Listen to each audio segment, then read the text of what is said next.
Welcome to Memphis, Tennessee, and the world-famous Rondezvous. I'm Tom Gelehrter, happy to be alongside the voice of the Bearcats, Dan Hoard, where we are about to dig in on some great food. The Bearcats arrived here in Memphis about 2 hours ago, and they will play in 48 hours against a yet-to-be-determined opponent. We'll get to that here in a moment. Our coverage will continue all week as Cincinnati competes in the American Athletic Conference Championship. But, Dan, tomorrow is the awards ceremony. Mick Cronin in contention for Coach of the Year, SK, Sean Kilpatrick for Player of the Year, and Justin Jackson should be right there for a couple of awards as well. I think he's going to be the Defensive Player of the Year, and I do expect all three of those guys to win those awards tomorrow.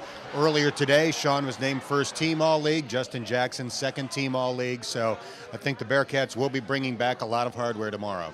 As I said, the Bearcats don't know yet who they're going to play in 48 hours over at the FedEx Forum. It'll either be UCF or Temple. Does Cincinnati match up better with one of those teams? I think if you look back at the two games they played against each of those two teams during the regular season, the Temple games were much closer than the Central Florida games. So based on that, you would have to say they match up better with Central Florida than they do with Temple. But let's face it, Cincinnati should be able to beat either of those teams, setting up a potentially great game on Friday against either Memphis or UConn. Well, Thursday morning we'll have a preview of the Bearcats' first game, either against UCF or Temple, once we know who wins.